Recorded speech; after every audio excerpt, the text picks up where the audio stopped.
Horror and religion go together like peanut butter and jelly, and while often they would go more the possession route, every now and then something would come along that broke boundaries. And who better to do that than John Carpenter? After the heartbreak of Big Trouble in Little China's failure, he felt he needed to go smaller so he could have full creative control. So adding Carpenter regulars like Donald Pleasance, Victor Wong, and Dennis Dunn, they set forth to make a film that, while religious, completely flipped the concept on its head. Because Satan has been portrayed many ways, from a scary jackal to the stereotypical beastly design. But what about a large container holding a green liquid that can only be described as Satan's stew? Let's get into it all as we break down what the f happened to John Carpenter's Prince of Darkness. Just keep it locked away. You've already managed that for 2,000 years. No prison can hold him now. The year was 1986 and Big Trouble in Little China had just taken a thrashing at the box office. People just didn't seem to understand this little subversion of the action genre, and no one was hurt by it more than director John Carpenter. Every time he would do something he was fully behind, like The Thing, it would crash and burn. He even became a bit of a director for hire with films like Starman and Christine. But that wasn't what he got into this business for. Carpenter had grown tired of the studio process of making a film, so he longed to make a low-budget movie again where he would have complete creative control. He set up a multi-film deal at Alive Pictures with the caveat of creative control and a budget of just $3 million. Influenced by a book on quantum mechanics and subatomic particles, he found that the concepts of theoretical physics had completely altered his perception of life. He wanted to do something different and really focus on the feeling of unease and dread. Carpenter felt so many horror films were just derivative of each other, never really having anything new to say. He wanted to change that. He often viewed himself as making two kinds of films: a journey film, where we would see a character have a large emotional arc as we follow them, and a siege film, where characters would be trapped inside, fighting forces on the outside. Prince of Darkness would follow the siege blueprint and focus on a feeling of dread. Ultimately, Carpenter wanted to make a film about an anti-god, and that's precisely what he did. Crafting a story that would involve a group of grad students assisting a Catholic priest at an old monastery. Turns out the basement holds an ancient container holding the liquid embodiment of Satan himself, the anti-god. The church had guarded it for years, trying to prevent its escape. But this is a horror movie after all, and eventually the grad students are turned into zombie-like beings one by one. We even get classic possession. There's also an implication that Jesus was an alien and tried to warn humanity about the ancient container. See, Satan is trying to rejoin the anti-god container to regain his powers. No bueno. Many Carpenter regulars would appear in the film. Halloween's Donald Pleasance would take on the lead role of the priest, with Victor Wong taking up the part of Professor Howard Byrick. Having enjoyed working with him in Big Trouble in Little China, Dennis Dunn even gets a fun role as Walter Fong. In what would be the first of many collaborations between the two, Peter Jason was cast as Dr. Paul Leahy. Carpenter actually met with Jason, gave him the full script, told him to take it home and figure out what he wanted to do with the character, all before Jason even took the part. He was so appreciative of the collaboration, but entirely befuddled by the prospect of shaping a character himself.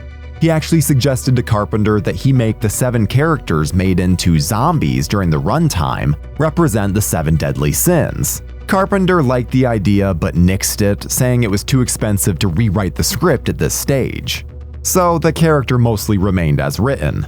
While the film is most definitely an ensemble, James Parker's Brian Marsh and Lisa Blunt's Catherine Danforth feel like our leads. The budding romance between the two is able to get its emotional hooks into the viewer, and results in a major payoff.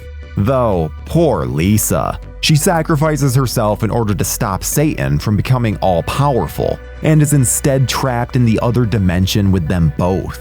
It's a tragic ending that shows their importance to the ensemble. Plus, Brian is literally in the final scene. If he's not the main character, he's certainly the most important one. Well, maybe Catherine given her sacrifice. Dreams play a pretty heavy role in the narrative of Prince of Darkness. The ensemble are all having the exact same vision of a person at a church when they sleep. They later find out that these are the tachyons trying to warn them of the container. Then obviously there's the whole fake out at the end with the dream within a dream. This mixture of the scientific with the more abstract gives the film its unique identity. With a budget of around $3 million, Carpenter got the filming in Los Angeles, California, and used various settings known to him. The college used at the beginning is USC, where John attended in 1968 before ultimately dropping out to make his first feature film, Dark Star.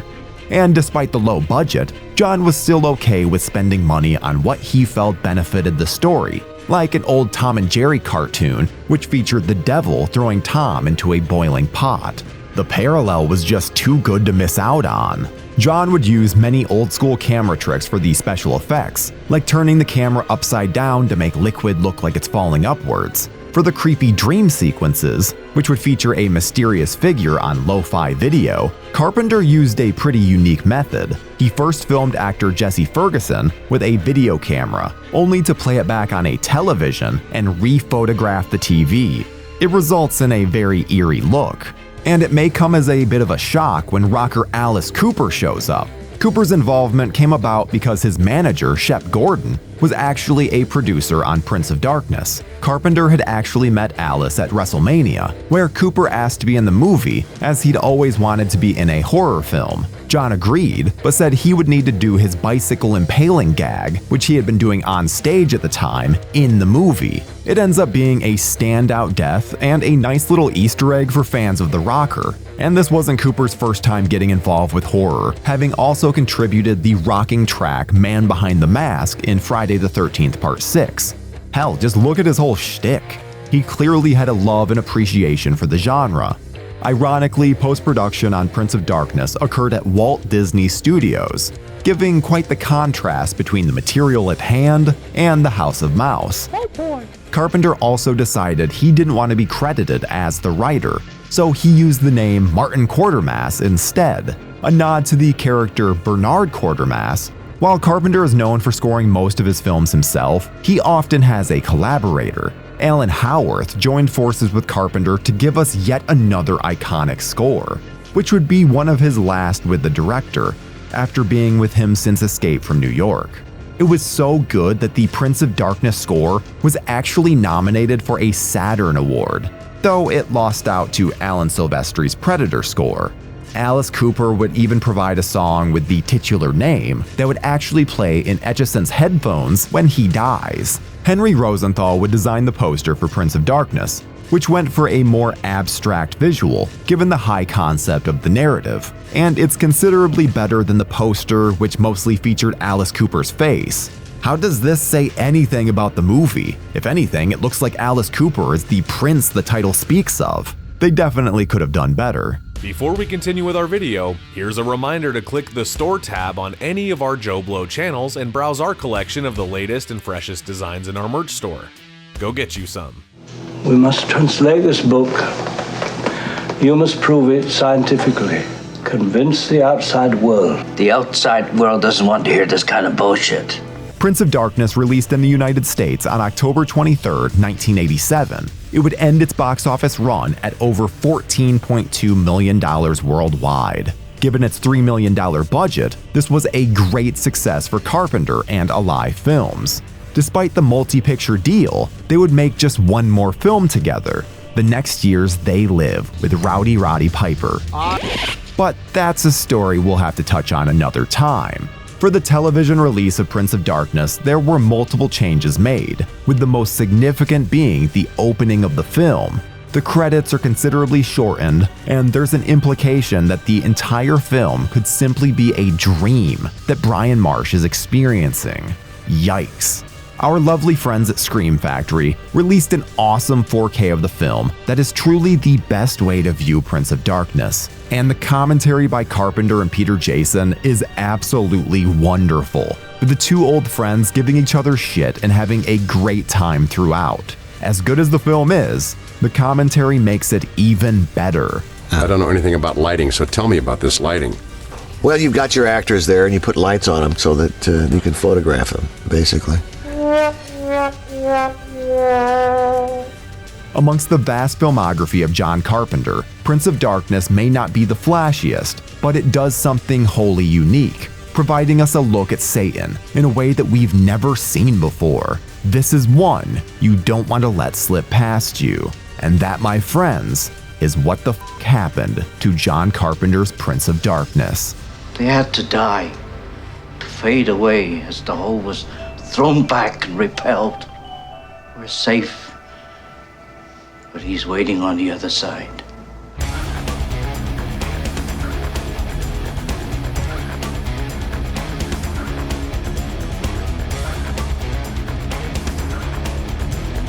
Thank you for clicking on our video, everybody. If you like what you saw here, please make sure you like the video and subscribe and share with your friends who like this sort of content. JoBlo was created by movie fans for movie fans, and we appreciate your support.